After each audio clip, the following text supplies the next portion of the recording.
अगर पुरानी आदत बनी ही रही और परिवर्तन बाहरी हुआ, भीतर क्रांति न घटी, तो तुम त्याग में उलझ जाओगे, संसारी से सन्यासी हो जाओगे, धन छोड़ दोगे, परिवार घर द्वार छोड़ दोगे, लेकिन भीतर तुम्हारे जो जाल थे पकड़ने के, वे मौजूद रहेंगे। तुम कुछ और पकड़ लोगे।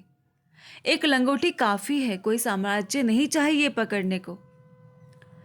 नंगापन भी आदमी पकड़ ले सकता है, त्याग भी आदमी पकड़ ले सकता है। पुराने सूफियों की एक कथा है।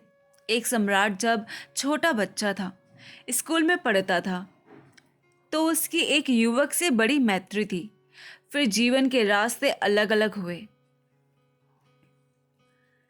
सम्राट का बेटा तो सम्राट हो गया,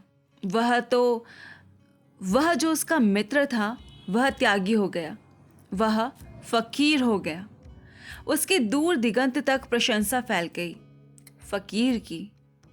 यात्री दूर दूर से उसके चरणों में आने लगे, खोजी उसका सत्संग करने आने लगे। जैसे जैसे खोजियों की भीड़ बढ़ती गई, उसका त्याग भी बढ़ता गया।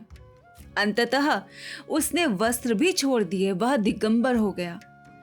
फिर तो वह सूर्य की भांति चमकने लगा और त्यागियों को उसने पीछे छोड़ दिया। लेकिन सम्राट को सदा मन में यह होता था कि मैं उसे भली भांति जानता हूं। वह बड़ा अहंकारी था स्कूल के दिनों में, कॉलेज के दिनों में अचानक इतना महात्याग उसमें फलित हो गया। इस पर भरोसा सम्राट को न आता था। फिर यह जिज्ञासा उसकी बढ़ती गई। अंततः उसने अपने मित्र को निमंत्रण भेजा कि अब तुम महात्यागी हो गए हो, राजधानी आओ, मुझे भी सेवा का अवसर दो, मेरे प्रजाजनों को भी बोध दो, जगाओ। निमंत्रण स्वीकार हुआ। वह फकीर राजधानी की तरफ आया। सम्राट ने उसके स्वागत के लिए बड़ा आयोजन किया। पुराना मित्र था, फिर इतना ख्याति लब्ध, इतनी प्रशंसा को प्राप्त, इतना गौरवान्वित, तो उसने कुछ छोड़ा नहीं। सारी राजधानी को सजाया, फूलों से, दीपों से। रास्ते पर सुंदर कालीन बिछाए, बहुमूल्य कालीन बिछाए। जहां से उसका प्रवेश होना था, वहां से राजमहल तक दिवाली की स्थिति खड़ी कर दी। फकीर आया, लेकिन सम्राट हैरान हुआ।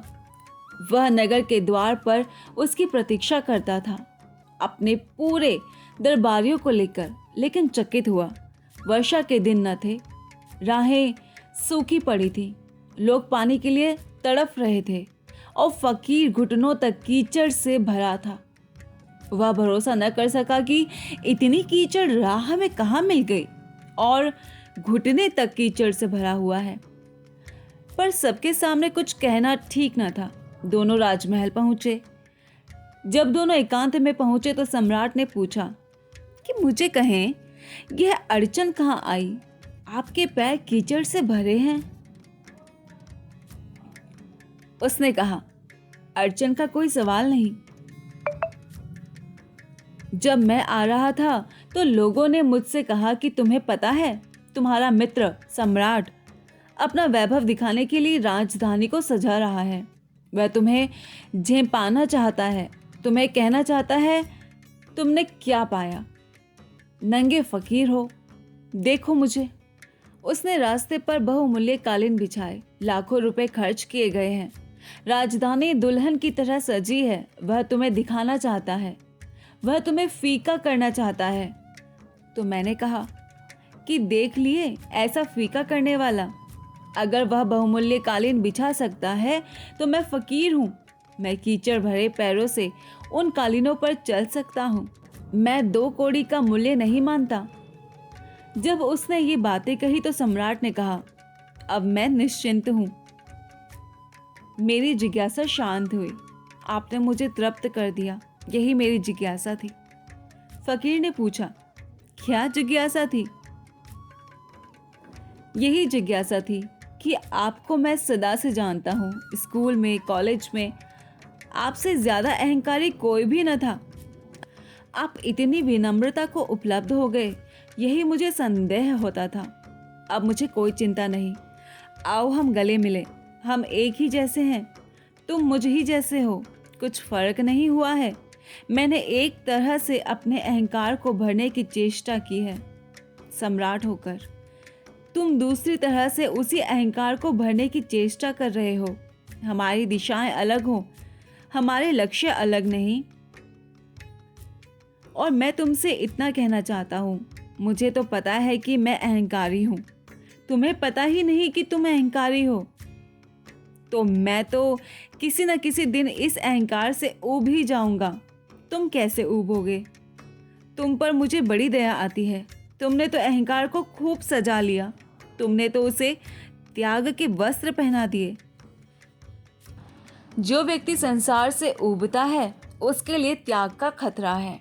दुनिया में दो तरह के संसारी हैं, एक जो दुकानों में बैठे हैं और एक जो मंदिरों में बैठे हैं। दुनिया में दो तरह के संसारी हैं, एक जो धन इकट्ठा कर रहे हैं, एक जिन्होंने धन पर लात मार दी है। दुनिया में दो तरह के दुनियादार हैं, एक जो बाहर की चीज़ों से अपने को भर रहे हैं और दूसरे जो सोचते हैं कि बाहर की चीज़ों को छोड़ने से अपने को भर लेंगे। दोनों की भ्रांति एक ही है। न तो बाहर की चीज़ों से कभी कोई अपने को भर सकता है और न बाहर की चीज़ों को छोड़कर अपने को भर सकता है। भराव का कोई भी संबंध बाहर से नहीं है। अष्टावक्र ने पहले तो परीक्षा ली जनक की। आज के सूत्रों में परीक्षा नहीं लेते, प्रलोभन देते हैं। वह प्रलोभन जो हर त्यागी के लिए खड़ा होता है। वह प्रलोभन जो भोग से भागते हुए आदमी के लिए खड़ा होता है। आज वे फुसलाते हैं जनक को कि तू त्यागी हो जा, अब तुझे ज्ञान हो गया, अब तो त्याग को उपलब्ध हो जा, अब छोड़ सब, अब उठ इस माया मोह के ऊपर। ये जो सूक्ष्म प्रलोभन अष्टावक्र देते हैं जनक को, यह पहली परीक्षा से भी कठिनतर परीक्षा है, लेकिन यह प्रत्येक भोग से हटने वाले आदमी के जीवन में आता है। इसलिए बिल्कुल ठीक अष्टावक्र कहते हैं, ठीक ही है ये प्रलोभन का देना। और जब तक कोई त्याग से भी मुक्त न हो जाए तब तक कोई मुक्त नहीं होता। भोग से तो मुक्त होना ही है, त्याग से भी मुक्त होना है, संसार से तो मुक्त होना ही है, मोक्ष से भी मुक्त होना है, तभी परम मुक्ति फलित होती है। परम मुक्ति का अर्थ ही यही है कि अब कोई चीज की आकांक्षा न रही। त्याग में तो आकांक्षा है। तुम त्याग करते हो तो किसी कारण करते हो, और जहाँ कारण है वहाँ कैसा त्याग? फिर भोग और त्याग में फर्क क्या है? दोनों का गणित तो एक हो गया। एक आदमी भोग में पड़ा है, धन इकट्ठा करता, सुंदर स्त्री की तलाश करता, सुंदर पुरुष को खोजता, बड़ा मकान बनाता।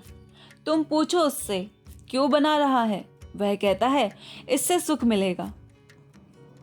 एक आदमी सुंदर मकान छोड़ देता, पत्नी को छोड़कर चला जाता, घर द्वार से अलग हो जाता, नग्न भटकने लगता, सन्यासी हो जाता। पूछो उससे यह सब तुम क्यों कर रहे हो, वह कहेगा इससे सुख मिलेगा। तो दोनों की सुख की आकांक्षा है और दोनों मानते हैं कि सुख को पाने के लिए कुछ किया जा सकता है। यही भ्रांति है। सुख स्वभाव है, उसे पाने के लिए तुम जब तक कुछ करोगे तब तक उसे खोते रहोगे। तुम्हारे पाने की चेष्टा में ही तुमने उसे गंवाया है। संसार ही एक तरह से गंवाता है, त्यागी दूसरी तरह से गंवाता है। तुम किस भांति गंवाते, इससे कोई फर्क नहीं पड़ता। तुम किस ढंग की शराब पीकर बेहोश हो, इससे कुछ फर्क नहीं पड़ता। तुम किस मार्के की शराब पीते हो, इससे कोई फर्क नहीं पड़ता। लेकिन इस गणित को ठीक ख्याल में ले लेना। संसारी कहता है इतना इतना मेरे पास होगा तो मैं सुखी हो जाऊंगा। त्यागी कहता है मेरे पास कुछ भी ना होगा तो मैं सुखी हो जाऊंगा। दोनों के सुख सशर्त हैं। और जब तक तुम शर्त लगा रहे हो सुख पर, तब तक तुम्हें एक बात समझ में नहीं आई कि सुख तुम्हारा स्वभाव है, उसे पाने कहीं जाना नहीं। सुख मिला ही हुआ है, तुम जाना छोड़ दो। तुम कहीं भी खोजो मत, तुम अपने भीतर विश्राम में उतर जाओ। यही तो अष्टावक्र ने प्राथमिक सूत्रों में कहा, चैतन्य में विश्राम को पहुंच जाना ही सुख है, आनंद है, सच्चिदानंद है। तुम कहीं भी मत जाओ, तरंग ही न उठे जाने की। जाने का अर्थ ही होता है हट गए तुम अपने स्वभाव से।